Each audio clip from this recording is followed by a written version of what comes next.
am I? And furthermore, what do I want? What makes you itch? That's the most important investigation anyone can make. But you don't find this out until you investigate it. So I always ask the question, what would you like to do if money were no object? How would you really enjoy spending your life?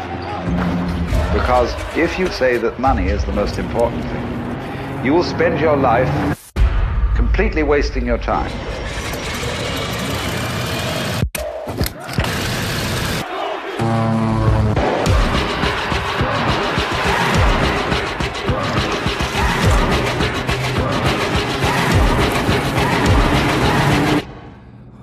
Forget the money. After all, if you do really like what you're doing, you can eventually become a master of it. And then you'll be able to get a good fee for whatever it is. Therefore, it's so important to consider this question. What do I desire?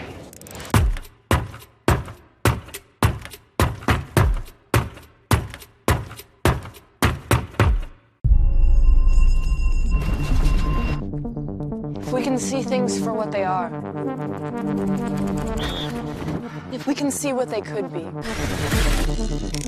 if the plastic we use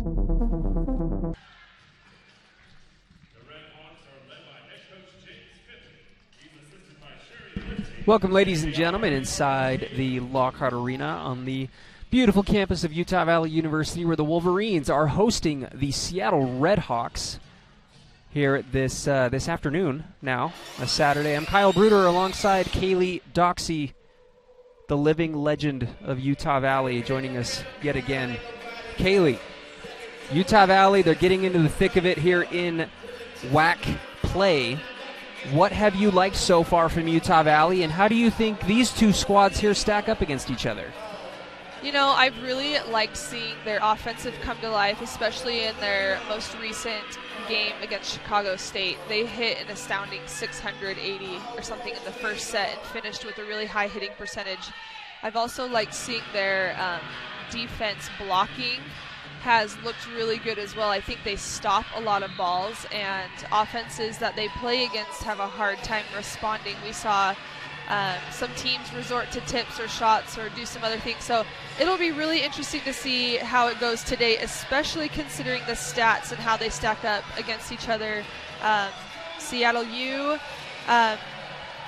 you know, they are edging out a little bit in each of the stats over Utah Valley University, but it's really, really tight. They are hitting 196 with an attack percentage to Utah Valley's 184, so just a little bit better. Same with kills per set. We're at 12.5 kills per set to Utah Valley's 12.1. So again, really tight. For blocking, Utah Valley does do a better job. They are at 2.3 blocks per set to 1.9 Seattle, and digs, they're about right even on the on the head. So I'd like to see Utah Valley pass better today. That was something that they really have struggled with this season overall. If they can get their passing improved, they can run a better offense, which will help their offense. But if they can pass well today, I think this game will go in their favor. Let's go ahead and get to the starters real quick before we start things off. There's a couple of players on this Redhawks squad that they're knocking on the door of some all-time records that we're seeing. We'll get into that a little bit later. But first, for the visiting Redhawks, we have starting in middle blocker number 4, Janasia Carr. Also number 5, a defensive specialist. That is a sophomore. It is Kylie Kurokawa. Also starting is number 8, an outside hitter, Amaris Carter. And then also starting is another defensive specialist. And libero number 9, Tiana Milojevic. That's a name we're going to talk about a lot today. Also starting is number 10, Rachel Stark. And we also have starting number 14, Julia Queiroz. And then last but not least is number 18, Eve Kirschenbaum. And they are coached by James Finley in his 7th season here. Well, not here, but for Seattle University. And then for the home team, Utah Valley. First we have starting number 5 middle blocker Megan Childs. Also number 6, your libero Saren Merrill. And your setter, number 7, Maddie Wardle. The middle blocker, number 8, Michaela Jarema. Also an outside hitting phenomenon, number 9, Kazna Terafiti. And number 10, an outside hitter, Bailey Christensen. And then last for Utah Valley is number 12, Jasmine Nutupuivaha. And, of course, they are coached by Sam Atoa in his 21st season. The Wolverines out there in their black shorts, white jerseys with some green trim and green numbers. Seattle U, black shorts, red jerseys with the white trim. As Kaylee was talking about earlier, these two teams stack up very evenly with one another. Seattle does have a better overall record on the year than Utah Valley. However, Utah Valley has a better record in conference play. Seattle has won just one match so far, which was against Chicago State, and we are off. Seattle tries to draw first blood. They almost do. Kazna was able to get a hand on it, but it sailed a little too far, so Seattle is able to score first. I'm excited to see how Seattle U's outsides, Rachel Stark and Eve Kirschenbaum, do against Utah Valley today. They both players have had 7 double-doubles this season so far. That means over 10 kills, over 10 digs. And Kazna Tarafiti for the Wolverines has also had 7 double-doubles. So to have 2 players like that who can score and play defense can be really effective in their gameplay. And right there we just saw a dig from Tiana Milojevic, and she racks up another one. She's very close right now to breaking some records for the school, so it'll be fun to see if she can do that today. Seattle was able to score again, so they go up 3-0 to start things off here. But speaking of Milojevic, she is number 2 in career digs at Seattle University at 1,320, and she is knocking on that door with the record currently is 1,337. So it is possible that she breaks that today. If she does, we may have to give her the game ball and celebrate that a little bit. So we'll be on the dig record watch for Milojevic. Kazna able to wind up, and looks like there was an error that they would have scored either way. What did you see right there? Yeah, there was a net from number 4 for Seattle, and Kazna ended up getting the kill. But a little fact, if you are a hitter, go up and you are attacking the ball and a net is made from the opposing team, you get the point for it? You get the kill. Oh, that's stat-wise. So. Okay, good to know. We're tied up at 3 after going down 3-0. Christensen back to serve for the Wolverines.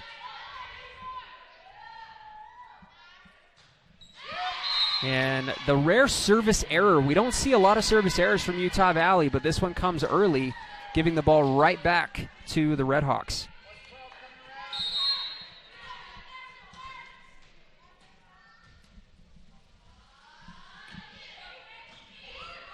Milojevic with the serve. And Kazna was able to get up. Looks like we have another net. Again, yeah, another net.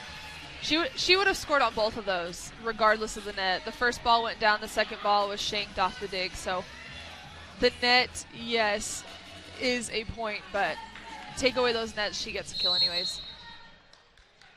Huge for Utah Valley to side out right there, because Milojevic is one of the better servers in the conference as well, and she is 6 in all-time career aces for Seattle as well. So just an all-around solid player. And she's only a junior, which means she still has a whole nother year to rack up some of those stats underneath her. And a great passer at that. The back set is denied. It looked like Kazna and Michaela with the assisted block in the corner. So Utah Valley extends their largest lead today at 2.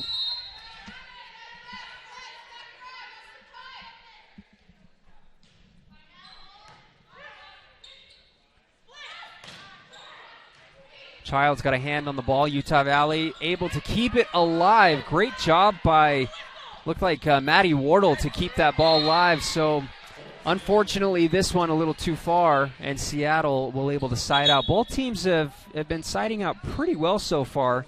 the Wolverines, both teams went on a little 3-point run to start things off, but they haven't allowed any major runs to happen. Yeah, and I haven't seen any team really establish an offense. They haven't done anything, I feel like, to get things going. I feel like it's been a couple mistakes, a kill here, a net there, that kind of stuff. But, and then you go back and you miss a serve. It's hard to get anything going with missed serves.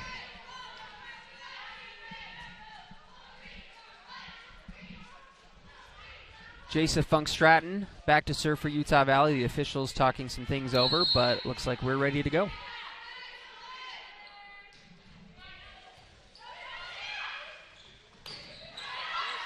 Jarema able to send it back.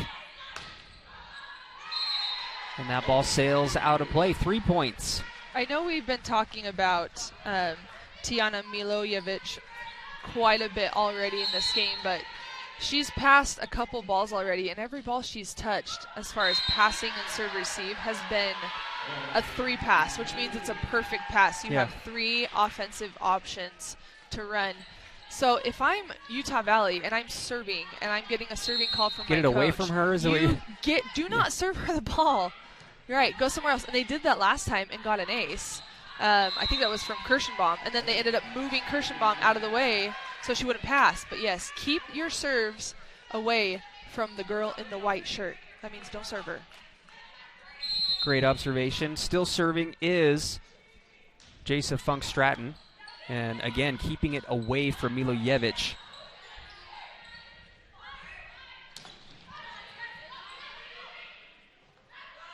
And a push right down the middle. Kind of a broken play, it seemed. Kazna with a full windup. And Kaylee Downs with the stab keeps the ball in play. That was a great one-handed up, too. Oh, nearly still there. That was probably the longest rally we saw so far today. And it falls in favor of the Redhawks.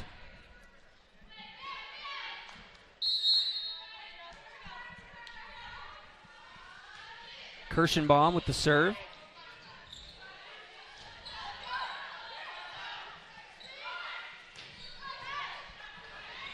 Off the pipe. Sarah Merrill, back row, has been also getting some good touches. She's been reading pretty good. That was a great placement right there by Julia Queiroz, but Saren's been making some diving plays and digs, and I like the way that she can read the ball. A lot of these hits are coming off of high hands or off the block, and so those are really hard to defend because they're not straightaway readable balls, but I think she's doing a good job at that. Kazna with a hard swing on the right side, but it sailed too far, and just like that. It's amazing how quickly a score can change on just a couple of good possessions. Seattle down just 2, make that just 1. Again, we're seeing a little bit of struggling with the serve receive and the passing for the Wolverines, and this is when they need to get out of this rotation and get back and serve, which is what they do really well. Seems to be something the Wolverines have struggled with the entire season, is just that initial pass. Yeah, with talking with Coach Atoa after the Chicago State game in his interview, that was one of their goals for the rest of the season, especially coming into the next 3 games in the WAC. They've got some big opponents. Today, obviously, with Seattle, and then they take on #1 New Mexico State next week, and he did mention that passing is something that they really needed to start working on and improving. Kazna with a big swing and a kill. She leads Utah Valley with 3 and sides out. She'll serve also. Good vision by Saren Merrill. I'm surprised. She dives more than any player I've ever seen in my life. She's a hustler. She is a hustler. That was a good read by her. I think there's a general rule for the back row that if you're ever jumping to dig a ball, it's out, and she was in the air and she decided not to go for it, so that was a good call. Yeah, she had a little mental debate with herself on, because she was perfectly capable of getting it, but then recognized it was going to sail out of play anyway. So great call. Utah Valley up 3. Great hard swing right there by Rachel Stark.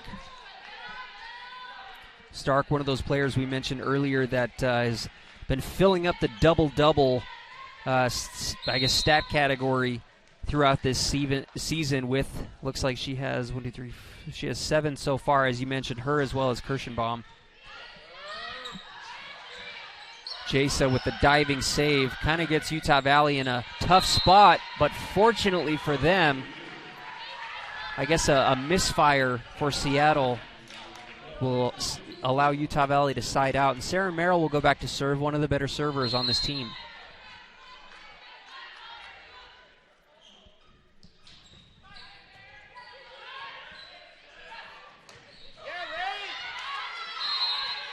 Great line swing off of a bad pass. We are seeing both teams struggle with passing right now. If you keep it away from Tiana, Seattle is also struggling with their passing. But they were able to make something out of a bad pass with a great line swing right there.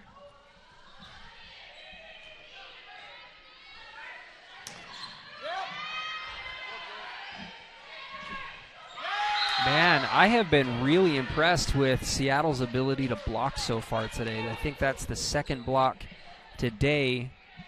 They've been able to send a few back that, technically weren't blocks, but I think just the overall defense at the net has been really impressive. Yeah, and that was something that the Wolverines actually had up on them, was their UB's blocks to Seattle's. That was one of the only stats that was better coming into this game on the season, and so if Seattle turns on their blocking game, we'll have to see what happens. And it appears that we have a timeout, so we're going to take a break here as well. So we'll be right back on the WAC Digital Network in just a moment.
All right, welcome back inside the Lockhart Arena where the Wolverines lead 15-13 and have possession. Maddie Wardle will go back to serve, who leads the Wolverines in service aces so far this season. She usually does a really good job of serving and going on runs outside of aces. It's not always just about getting aces, but she is consistent with hitting her target. She goes on runs, and right now they're targeting Kirschenbaum for Seattle, who's not passing very well, and she was able to hit her.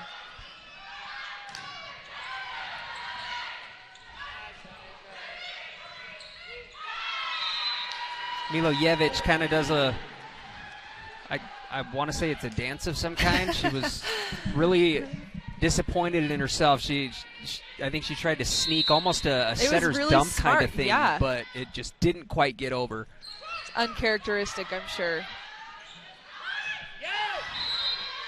And Seattle hoping for a touch. Did you see a touch? I didn't see a touch, which is what she wanted, but that turn on that line was great.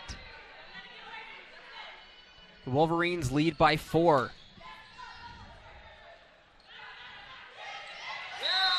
And a sneaky tip shot over the outstretched Wolverine wall will give possession back to the Redhawks. Great heads-up play. Yeah, great heads-up, but I liked seeing how far Megan Childs came all the way over from getting off the net. She wasn't blocking, and she came all the way over to try and get that ball. That was a good read by her, just a little too effective. Great job by Childs serving up I don't know if they'll count that as a solo block. I think it was just her, but she was paired up with Jasmine Nutupuivaha. So Utah Valley with a quick side out. Siding out at, looks like it's 50% now, compared to the 38.9% of Seattle. And just like that, the numbers change again. Seattle sides out real quick.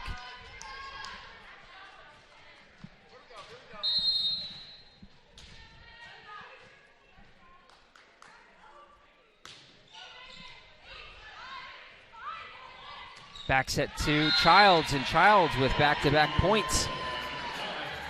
It all starts with a good pass, and you're probably going to get annoyed with me saying this over and over again, but the passing has to be there for anything to happen, and Bailey Christensen was able to get a pretty good pass that they were able to go back instead of just try and force that ball outside, which is the easy set to go to. Well, it just seems like the ultimate foundation. You can't really build upon it unless it's...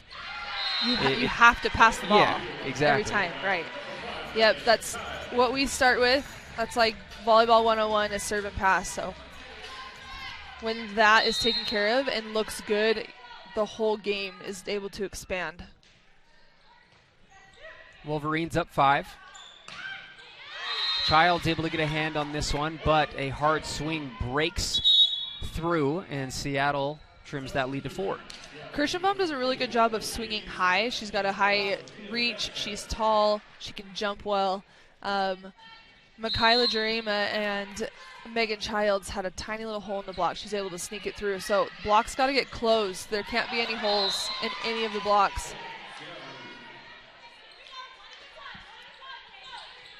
Jarema swung a little too hard, and it sailed out of play, so that lead gets trimmed down to 3. Another good pass by Bailey. And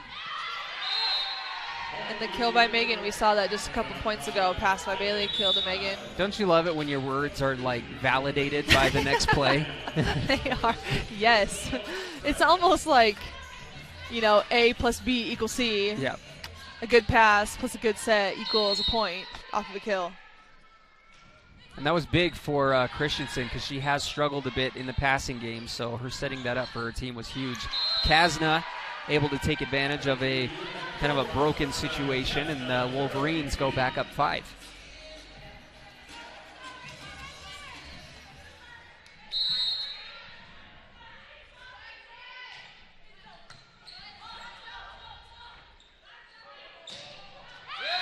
Wow. That's a big swing right there. That ball dropped down into the corner. Kirschenbaum now with 4 kills.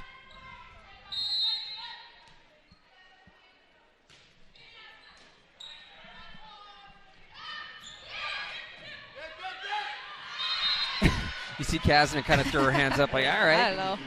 I don't think that's a very smart option to tip behind the block right there where you have libero Tijana Milojevic, and she was going to be there. However, the block reached behind, and that can almost be a rule of like, don't reach behind you as a blocker because plays can kind of get muddled like that. Where when you have a defender who can just pick it up, it can be a clean dig. So Kasna actually, I think, lucked out with that kill right there. She didn't have a lot of ground to cover to be able to get there. Yeah. Seattle able to score. Keeping things real interesting as we come to the end of set number 1. The Wolverines 2 points away from taking the first set. But Julia K-Rose had other things to say about it.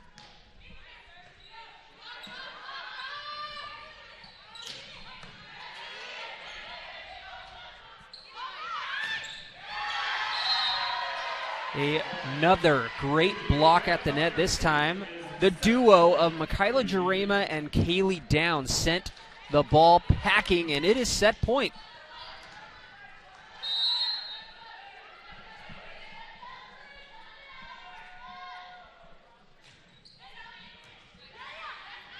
It's a good pass.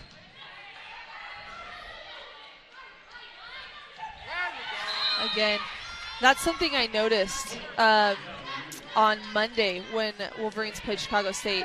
Chicago State struggled with the block. They weren't able to get their offense going as far as swinging, so they tipped a lot of balls and they did shots and were really successful. I think that's something that the Wolverine defense has to be better at.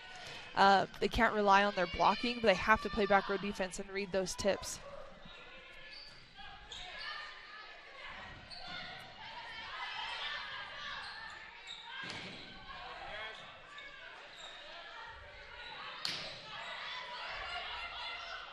Some good swings. It's a great swing by Kaylee Downs. Another good swing. This might be the longest rally of the day. Right. So my! No. Wow. Kirschenbaum no. with the unlikely point. She is all smiles. What a play. She just wanted to get that ball up to keep in play, and she ended up scoring off of it. So she looked just as surprised as the Wolverines defenders when the ball actually crossed the net in play. Yeah. There we go. Glad that they finally are starting to get Jasmine involved on the last play of the game. Yeah. You need a point. She's probably one of the most efficient to give it to you. Utah Valley takes the first set 25-21. We're going to take a break here on the WAC Digital Network, Facebook, as well as YouTube,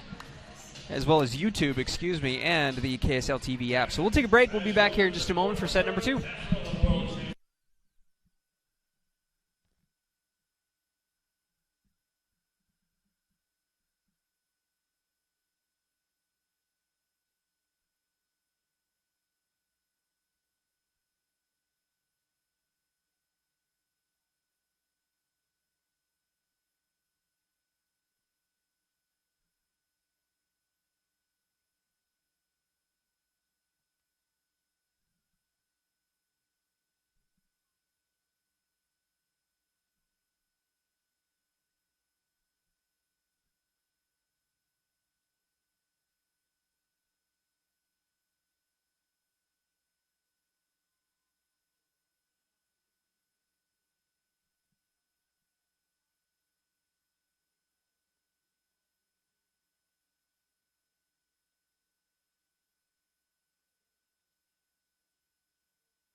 Set number 1 is in the books. Utah Valley takes set number 1, 25-21.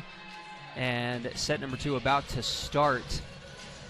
The Wolverines have been, I think the word is unpredictable when it comes to their matches. There have been a couple times where Utah Valley has taken the first couple of sets and looked really, really good, and then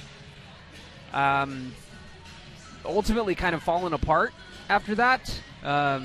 Whether it's getting out of sync and just letting if another team goes on a run, they just look a little deflated, or I don't know. It's hard to know for certain, but the Wolverines obviously off to a great start here against Seattle U. But, Kaylee, what do the Wolverines have to do in order to prevent, that kind of scenario from playing out again?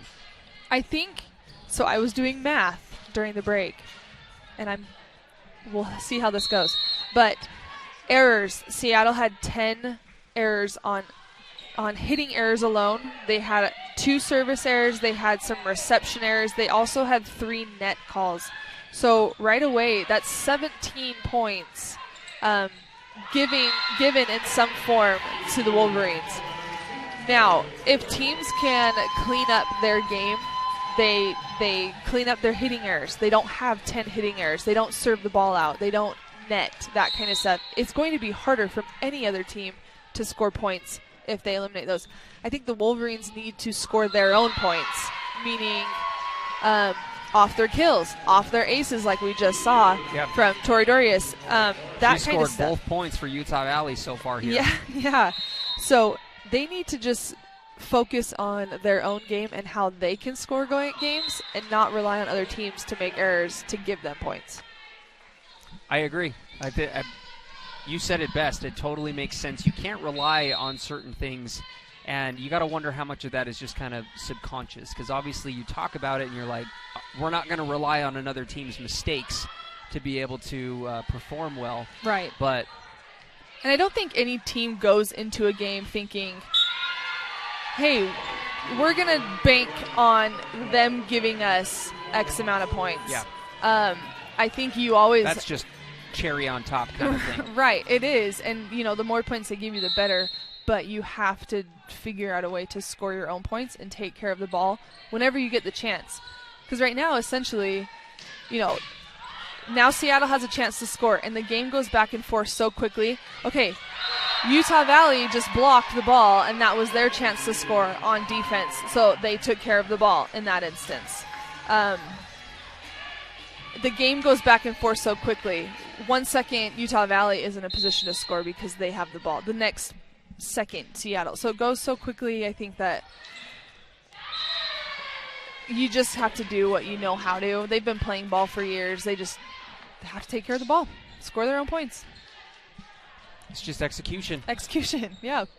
Utah Valley up 4-2. And the Red Hawks able to side out after Megan Childs had kind of a free ball, but it was a little further back than your typical free ball there. So she did. It was an overpass, and normally on overpass, most of them you just jump up and swing. This one, she should have stepped back to get behind the ball and swing at the ball, but she didn't do that. It was kind of awkward. And just got away from her. So Seattle able to score. It looks like it was I guess you count it as a service ace. But there are the Wolverines responding. Great pass from Tarafidi to the setter, who was able to set the middle and get them involved. We haven't really seen the middles of Utah Valley get involved. We've only had, 6 total attempts from them so far in this match. So getting the middles involved will open up a lot of things. Great blocking net game right now.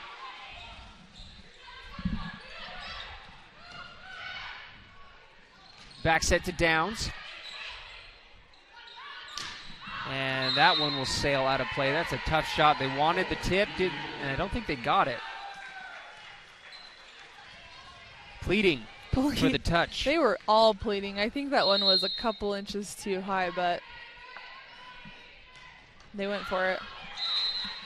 Jace, the look of confusion on her face. That one got away.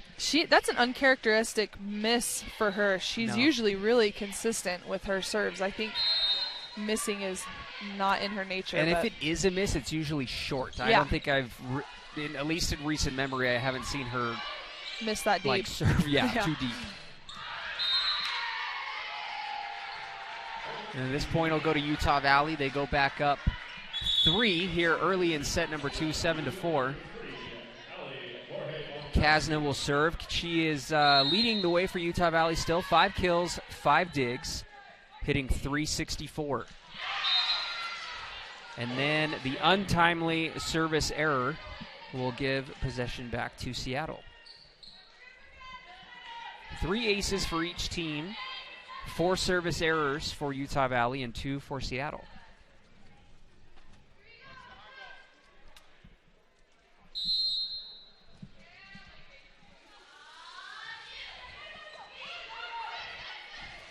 Jarema right down the middle. That's a great pass by Tori Dorius. She is in now for Bailey Christensen. We've seen them kind of go back and forth all season. Bailey will start, Tori comes in, Bailey comes back in. They kind of go back and forth, and Seattle U's been serving to Tori Dorius when she's back row, and that last pass, she had a really good pass. Sent back by Downs and Nutupuivaha. This time they'll push it. Merrill doing Merrill things. The slide goes a little too far outside. It went too far outside, but Tori Dorius got her did she touch fingertips it? on Okay. it. Right, so goes to Seattle.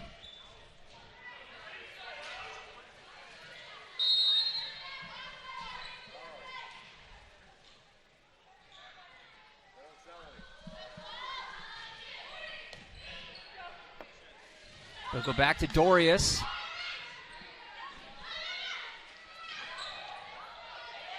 That's a tough spot to be in. The pass kind of shanked off to the official, and the Wolverines just couldn't recover. The lead is down to just 1, with Seattle serving. Looks like Julia Queiroz serving. 3 kills, no errors, hitting .600. And she's serving tough. Her Wolverines aren't passing very well, but credit has to go to her as well because she's serving a tough floater. We are notched up at 8 here in the second set. I won't be surprised if Jasa Funk Stratton tries to go back row to Kasna at this point. She's got some offense. She's got some good options offensively, but since they're not passing the ball very good, going back row is an easier set sometimes. So they're going to try and figure out just what they can do to get out of this rotation. Sometimes that's all you need. You get stuck in a certain rotation where you're not passing very well and you're not putting the ball away. All you have to do is just get 1 ball to get out of the rotation, to go back to serve, and then you're in a better rotation. You can score some points, but right now it's passing, 100% passing. A couple of poor passes there by Dorius. One of them was an overpass that came off a little too strong. It looks like this one sailed on the wrong side of the antenna, resulting in a service ace. So Seattle on a 5-0 scoring run in the second set here. And they're Wolverines, Coach Otoa put Bailey Christensen back in for Tori Dorius. And sometimes making substitutions like that is more than just hitting. We saw Bailey Christensen had a negative hitting percentage. She wasn't doing well offensively, but it's more than that often. And if she's going to be their best passer and if she's going to pass the ball well, that is what the Wolverines need right now, is just someone to come in and pass. So, great dig by Saren Merrill. And Christensen able to feed Merrill with the reward for her efforts. The Wolverines tie it back up at 10.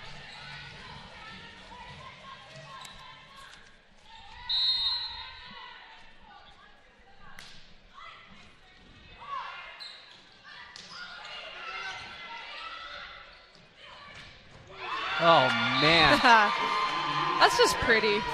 You see Maddie Wardle just kind of giving the old finger gun wink to Jasmine. If her hitters give her assists in the stat book, then she's got to give them the love.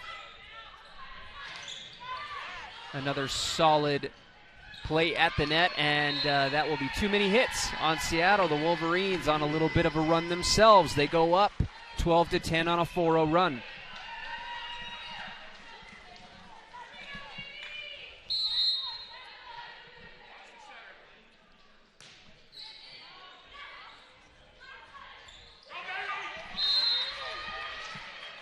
There's another tip from Seattle U. It's effective. I don't know if the Wolverine defense isn't reading it, meaning they're not seeing it happen before it actually happens, or if they're not in the right position.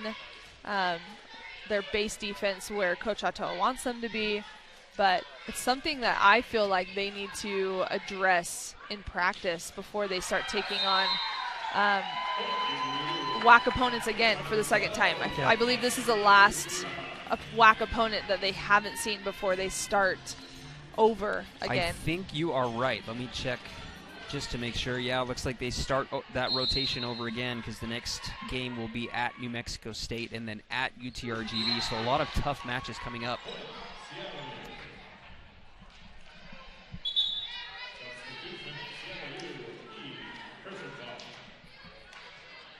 Kirschenbaum back in for the Red Hawks, and serving is Rachel Stark. This one too far, a service error will allow the Wolverines to side out. Both teams siding out pretty well. The Wolverines at 57, Seattle at 50, and Jasmine will serve. Jasmine having a killer outing again, hitting .833. with 3 digs, 2 blocks, 5 of 6. Goodness. That's a big number. And the Wolverines in general are hitting really well. This set alone, they're hitting 500, and on the match, they're hitting 304. Seattle, well above their average. Well above their average, and I'm surprised it's as close as it is right now because Seattle is only hitting .056 on the set, and we're within 2.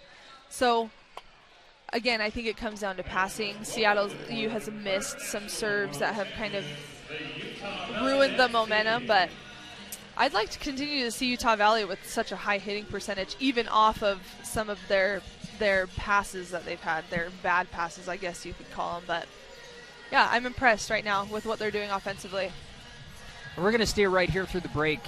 If you take a look at the leaders for both teams, for Seattle, you have Rachel Stark with 6 kills. She does have 20 attempts and 5 errors, so hitting at 50. She does also have 5 digs. Right behind her is Eve Kirschenbaum with 4 kills on 13 attempts, hitting a flat 0. Then you also have Janasia Carr with 3 kills on 7 attempts, hitting 286. And then Julia K-Rose behind her, 3 of 5, hitting 600. And that's been really the bulk of the offensive play for Seattle. And you take a look at Utah Valley. Kasna still leading the way with those 5 kills. Well, I guess she's tied up with Jasmine. So 5 for Kasna, hitting 364 with 6 digs. And then Jasmine, those 5 kills, hitting 833. It's still weird to say that number. I feel like I'm reading it wrong, but I'm not. It's real. Yeah, 3 digs, 2 blocks. Megan Childs with 3 kills as well. You mentioned Rachel Stark for Seattle, and she is actually now within 3 of tying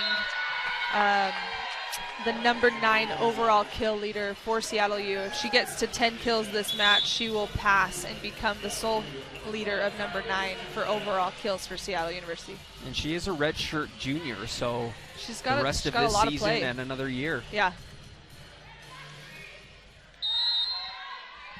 Jasa to serve, the Wolverines up by 3.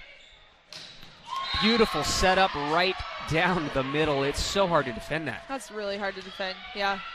It's a great swing. And like you said, K-Rose is hitting 666 now with 4 kills. She's second in kills, only behind Rachel Stark. Service error looks like we'll give it back to Utah Valley. Kasna will go and serve. Kasna does have 1 service ace today.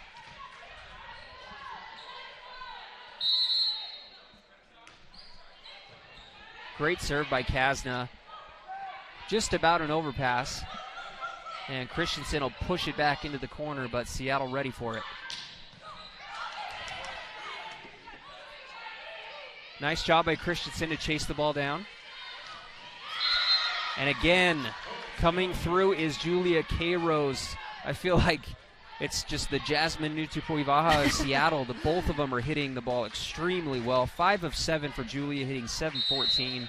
And then Jasmine on the other side, 5 of 6, hitting 833. They are almost interchangeable. I love seeing Julia K-Rose. I love, not to say she's undersized as a middle, because Jasmine seems a little undersized as a middle too. Right. Which Julia's is 5'9", and as a middle for Division I volleyball program to be that, do you even say short, tall? She's really athletic. She can jump, she moves quickly, and that's what it takes to be a middle in general, but then to not have the height like some middles does as well. I mean, Jasmine's the same thing. I think you'd have two really athletic middles going at it right now. And it looks like we'll have a timeout on the floor. The Wolverines lead 18-16. We'll take another break here on the WAC Digital Network.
We are closing in at the end of set number 2. Utah Valley leading 18-16. This one a little bit closer than what we saw in the first set.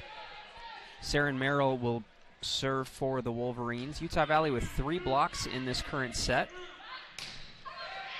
And Merrill couldn't quite Inspector Gadget that one. Go Gadget arm. Yes. Yeah, we were just talking about the middles and looking at some of the stats in between the break. 5 of 8, the 8 kills that Utah Valley has are coming from their middles. And I am so pro middle scoring points because sometimes I feel like make that, excuse me, I spoke too soon. Make that 6 of 9 kills have come from the middles for the Wolverines, and I love that. I love that they're getting their middles involved. It opens up the offense for the other hitters, but it means that their passing is improving enough to set the middle, and they're being effective. I think sometimes volleyball can be such a heavily weighted outside game, meaning sets go to the outside a lot. So to see a stat like that and to see that the middles are getting their kills and their touches just makes me happy. Oh yeah, I'm sure you've seen my reactions. Those of you at home can't really see it, but whenever Jasmine gets a quality look, it's like it's not a surprise anymore, right? But it's still exciting to watch. Fascinating. Yeah. Yep. Another net, but Bailey still gets credit for that kill on the outside. I was a middle in high school. I actually got recruited as a middle to play for Utah Valley. Interesting. 2 weeks in, they put me on the outside and said, "You're now an outside hitter, so learn to pass and Hold up, play defense." we need some more context in that. So there's a service ace for Utah Valley, but what was your reaction? Like, did you want to play middle and you were kind of like, I'll just say this: here? Middle is, in my opinion, the toughest position to play. You have to cover the entire net, blocking. You have to be quick to run certain sets. You're not set all the time, but you still have to transition 100% of the time. I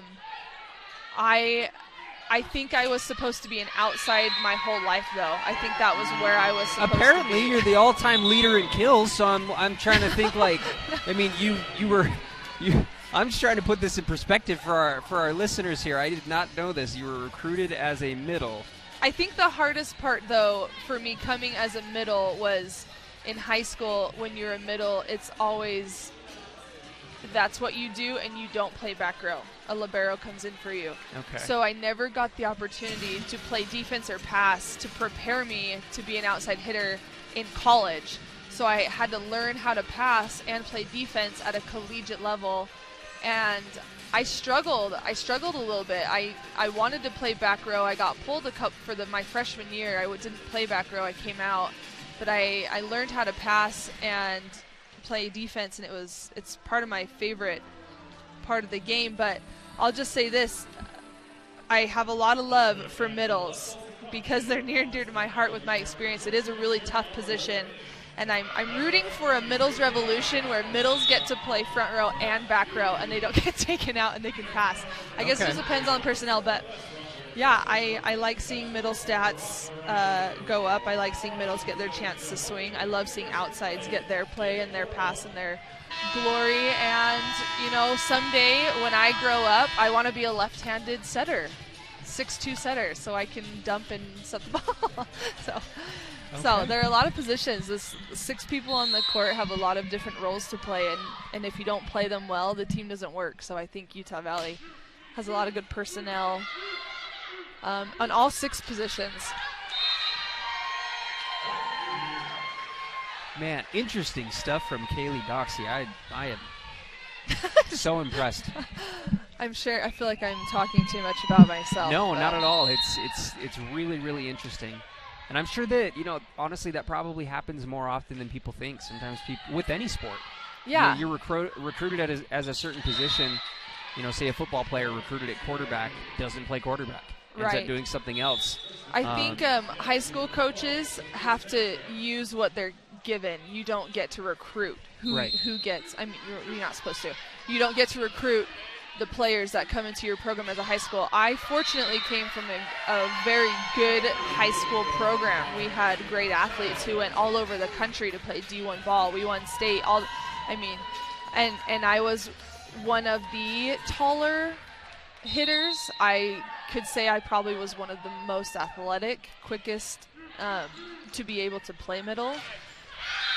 And so I think that's where I fit into that dynamic of a team. And so at no fault of my coach for putting me at middle, but to come to college and be a 5'10" middle with a certain kind of power, I think it was more clear that I was supposed to be an outside once I got here. And so oh my, the setter's dump to win the set.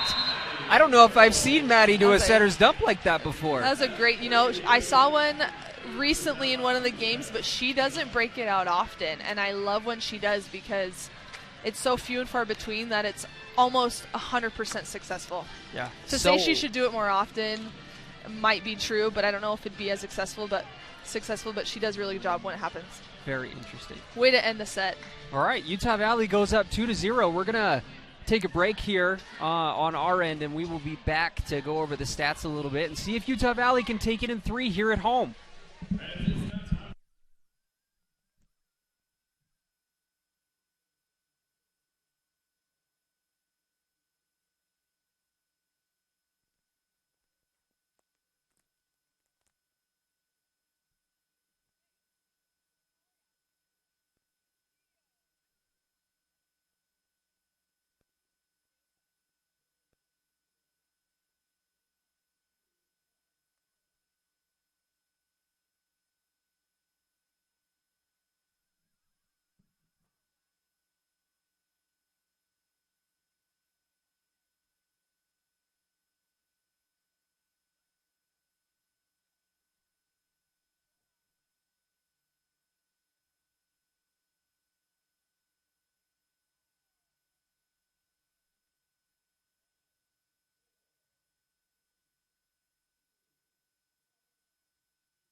All right, it has been an interesting 2 sets so far. Utah Valley's been able to take both of them. They won 25-21 in the first set. The second was pretty similar. They kept it close a little bit longer, and then the Wolverines were able to run away with it 25-20. So very similar outcomes in both. And the Wolverines hitting 365 for the match, which is well above their average. So a solid job by the Wolverines. And we're talking about the errors off air a little bit, and Kaylee noticed something that I probably wouldn't have that I found really interesting. Kaylee, what did you see? So with looking at the attack errors, Seattle has 25 kills to Utah Valley's 24. So they have more kills on the match than Utah Valley does. But Utah Valley has only made 5 attack errors on the match so far. So with 2 sets, 5 hitting errors, which is really low. But then when you look at the team blocks from Seattle U, they have 2 blocks.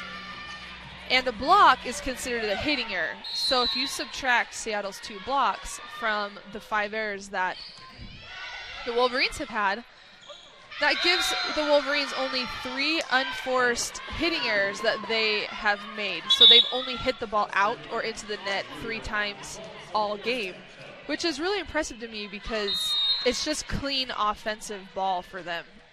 Take away the 2 blocks, that Seattle had, and you're looking at an almost, I don't want to say near perfect offensive, but you can see by their hitting percentage at 365 that that's a really healthy, good hitting percentage, and hitters across the board are doing an excellent job at taking care of the ball.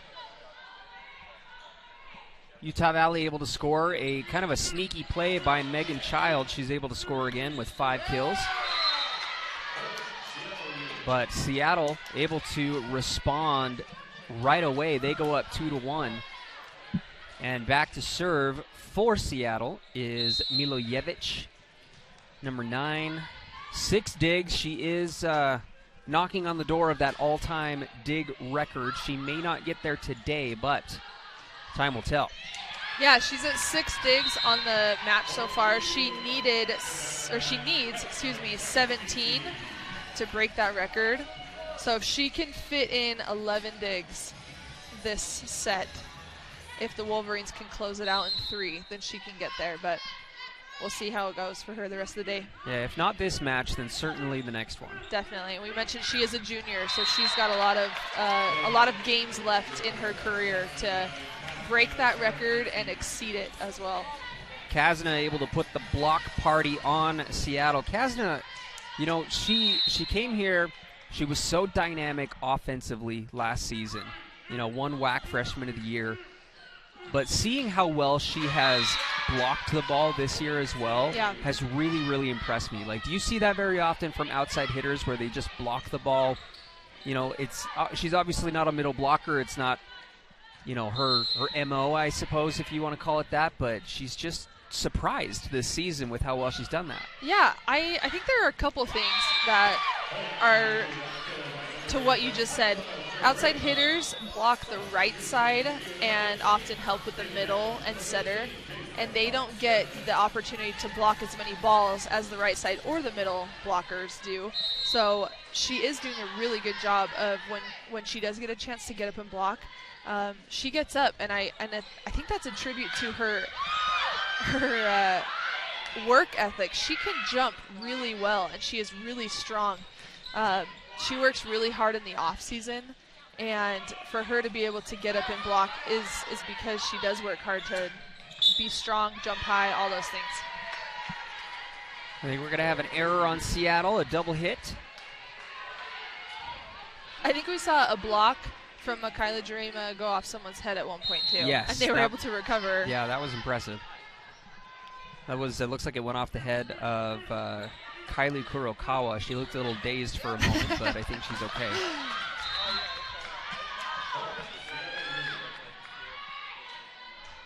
Seattle able to score again quickly. We haven't really seen any runs happen here. They've been trading points back and forth. Utah Valley leading by 1.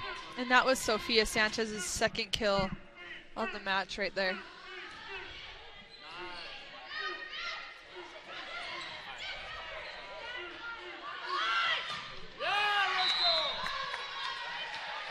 And the point to Utah Valley, they were looking for a touch again, but I think that sailed a little too high. So one thing I noticed, Michaela Jarema and Jason Funk Stratton both went to the same high school in Utah. They went to Lone Peak High School. They played together. I still sometimes see misconnections with them as far as setter-hitter connections. Michaela seems to not connect as well on some of the sets that come from Jasa, and I don't know if that's just a generalized setter-hitter thing. I would think that because they played in high school together and then they've played 2 years together in college, it'd be a little bit better. It'd flow a little bit more, and I still think some of those balls Michaela needs higher, or that last one was even too high where she couldn't swing on it. She had to just tip it over. So I don't know. I don't know how that could be better, but our middles, seeing as our middles can be really effective and score lots of points, that's something that could be a good thing. Kind of a controversial call right there. It looked like Jarema kind of lost the battle at the net, but they're saying that I think it was Kurukawa that hit the net in the process, so they gave the point to UVU.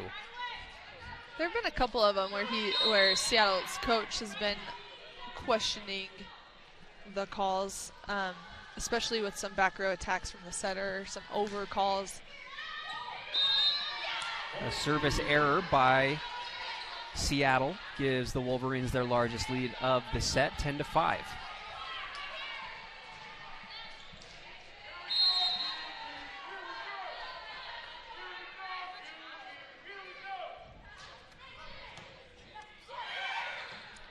Jasmine able to turn that overpass into a snack.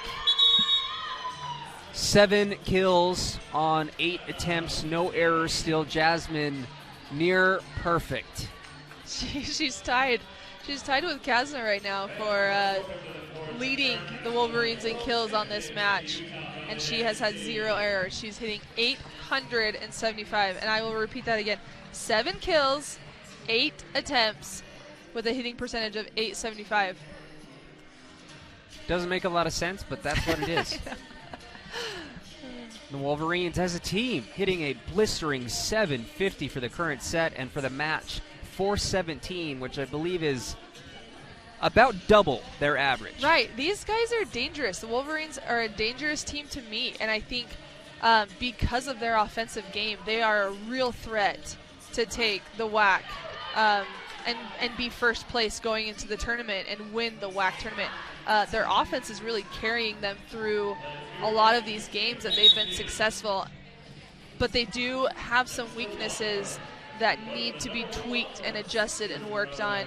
And if they can just fix some of those things that they struggle with and just become an overall dynamic team, there's really nobody in the WAC that will be able to contend with their offense, their blocking, like all of it. So they really can become a good force if they can work on some of those weaknesses, because their offense is killing it right now.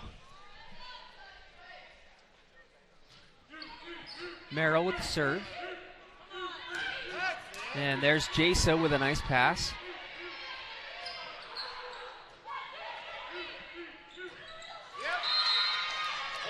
And looks like Janasia Carr was able to get through the defense. 6 kills now for her. That was a good, quick middle play. She came in really quick off of the transition and only had 1 blocker up. So anytime you have 1 blocker up, it's easier to go around the block, see where you're going, and she was able to turn it and be successful. Great coverage right there by Kazna off the block. This should set up wasn't the best location. No. It could have been a great opportunity for Utah Valley. I was going to comment about how well the dig was placed to the setter, but it wasn't translated into the set. But Kaylee Downs doing a really good job on the right side. She kind of threaded the needle. She did. Between a couple defenders. Yeah. The Wolverines have such a balanced attack. You know, you were talking earlier about, a couple of weaknesses, but, it really I mean, it's just one of those. It's like beating a dead horse. Like the real ultimate Achilles heel for Utah Valley is the initial pass. Right. And that's something that obviously they can improve upon. Yeah. And if they do, that's where other teams are going to be in real trouble. 'Cause Right. Utah Valley are able to. They're able to compensate in other areas to still make them really competitive in the WAC. But I think that one thing right there, if they can clean that up a little bit more, I don't know if I see anybody beating them. Right. And we're talking about a hitting percentage that is so high off of some of the passes that aren't so great, and you're still able to run certain players and run the middle, and I think about what if the passes are better and they're perfect and you're passing closer to like a 2-4, 2-6 overall as a team, and what the offense would look like in that situation. So I'm excited about the last half of this WAC play and what the Wolverines can do. I just hope that some of their passing can improve, some of their defense can improve. They can continue to thrive on their offense and keep that steady. But yeah, I'm excited to see them continue and cheer for them when they're away. The push, and it looks like they had two players diving for the pancake. There's just too much ground to cover for the Wolverine jerseys to send it back. The Wolverines still in a good position here in the third set, 14-8. And I love the heads-up play right there by Maddie Wardle. She kind of slingshot that ball right off the net into, I can't remember whose hands it was, but it ended up breaking things up a little bit and giving an opportunity to Seattle to score. So Seattle can continue their run. They're on a 3-0 scoring run currently. This third set and could be a lot closer. Right, and you see right now Sophia Sanchez for Seattle U. She's kind of turning it on for them.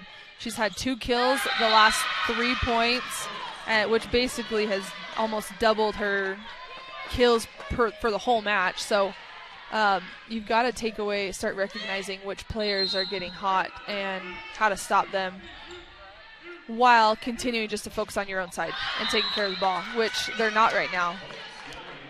Don't be surprised. Yeah, Coach Toe is going to call a timeout. That's a 5-0 scoring run for Seattle. So the Wolverines going to think things over. We haven't seen too many timeouts from Coach Otoa today because of just the hitting percentage for Utah Valley. They've been able to really work things out together and stay on top. But Otoa has seen enough, so we'll take a break here on the WAC Digital Network.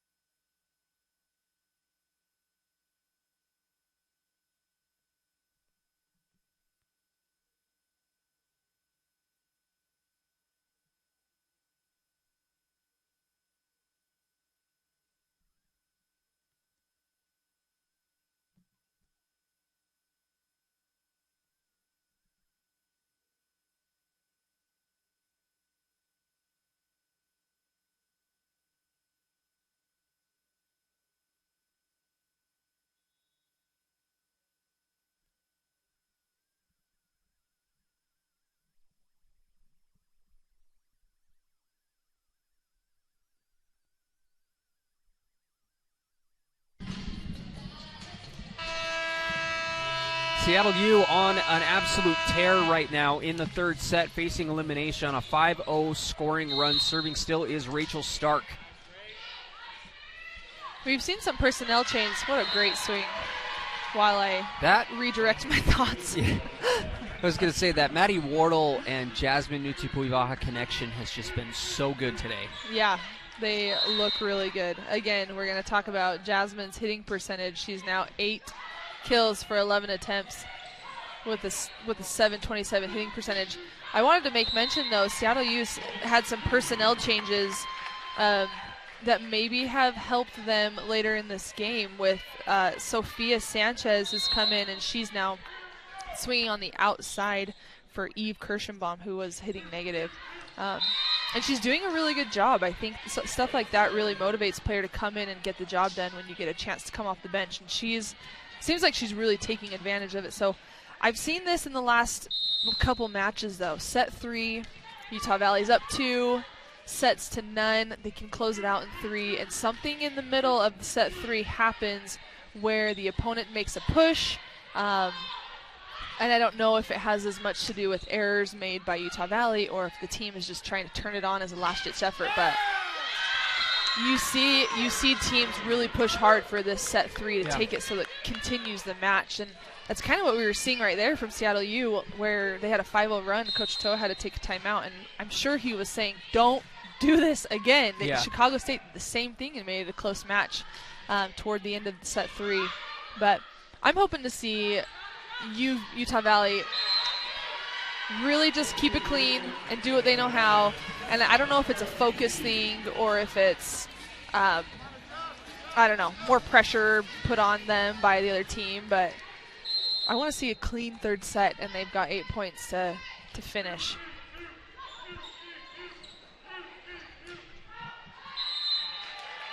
The Wolverines able to avoid making contact. They extend their lead to 5.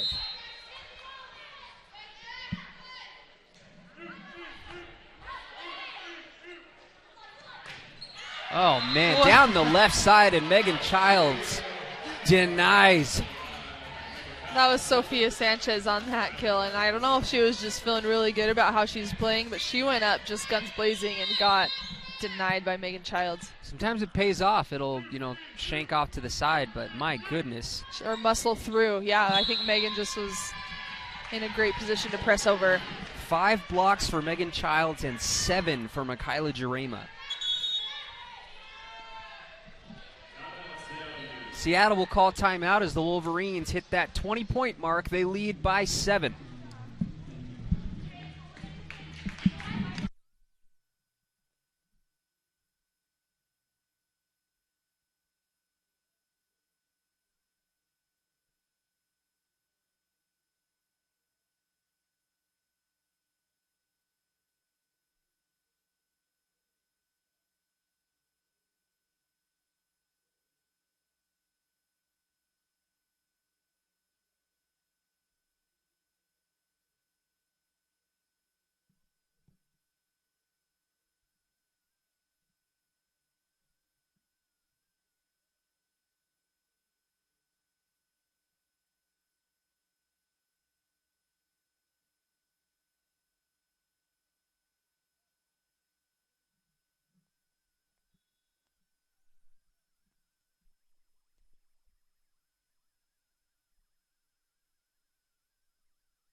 The Wolverines lead by 7 in set number 3. Utah Valley in a great position to sweep the Redhawks here at home. But there is a lot of volleyball yet to play. Kasna will push it down the right side. I mean the left side. And Seattle able to score. It was a smart play by Kasna trying to go deep down that line. Seattle used their setter was just back row. She's front row now, so she rotated forward, but to take out the setter back row would make somebody else. Oh my, Maddie Wardle again. You were talking about how it's very rare that she does it. That is the most in one match that she has dumped, and she's 2 for 2. The writing is on the wall, Maddie. It is. It's effective. Oh, goodness. But anyways, like I was saying, to take the setter out, go deep back row like Kasna did, smart, because then somebody else has to come in and set the ball. And usually it just goes outside. It's easier to defend. Okay. Jasa Funk Stratton with the pancake. Oh, nearly a second. She went for the second one. Couldn't quite get it. Impressive either way, though. Is it just do you surprise yourself when you actually get a pancake, as a player? Some of them can be surprising. Others are just, you're just grateful. Yeah. Kaylee Downs with the push, and the receiving error on Seattle will give another point to the Wolverines. 3 away from taking the match. Looks like the Wolverines will sub in. Looks like Kaylee Vaganya, freshman out of West Valley, played at Hunter High School.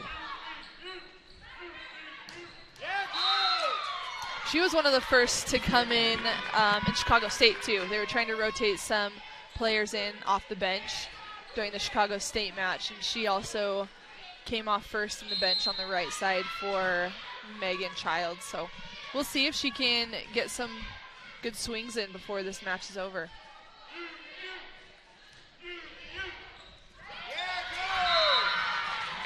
Christensen unable to receive that, will result in a service ace for Seattle.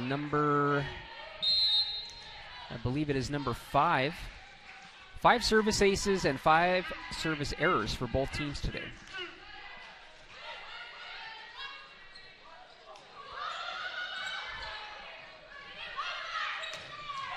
And the block sends it right back. The combination of Michaela Jarema and Kaylee Vaganya.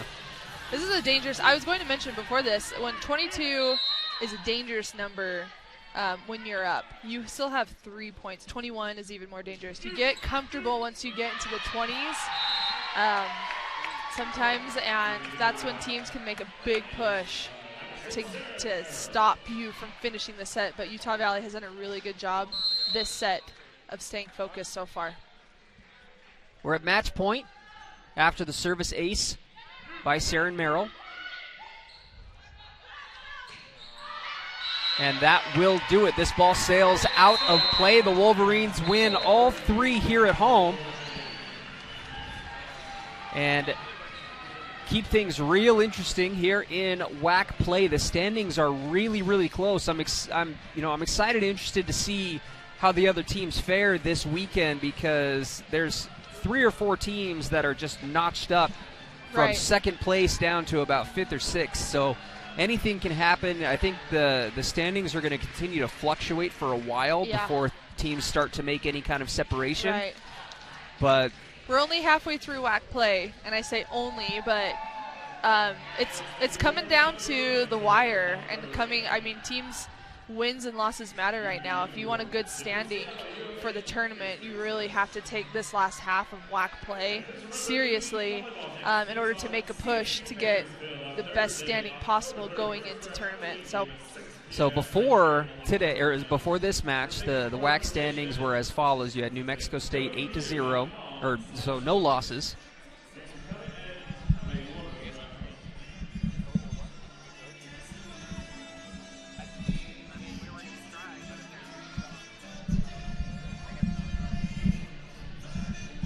Sorry about that. Grand Canyon, who Utah Valley actually beat on the road. Right. Grand Canyon's 5-2. Kansas City 5-2. The Wolverines lost in a very close 5-set match. It's really competitive, yeah. The next in line is a 4-3 team, UTRGV, who Utah Valley beat here at home. Correct. They'll face them again on the road, and then you have Utah Valley. So Utah Valley now 5-3, and then you have California Baptist, who the Wolverines lost to. It's real close. I mean, you get Seattle and Chicago State down in those bottom 2 spots, but I think everything else is from really 2 to 5 is really competitive. It's very open for discussion, and I think we'll see a few ranking changes after this weekend. Right. This but will be exciting. Overall, your final thoughts and impressions from the match today, Kaylee. Oh, final thoughts, impressions. I'm impressed with the offense as a whole and as a team. You have multiple players. In fact, everyone except one player and one offensive hitter for the Wolverines hit 300 or above. That's awesome. That's amazing. You have a middle who made 0 errors, had 8 kills, and hit 727 in Jasmine Utipuvivaha.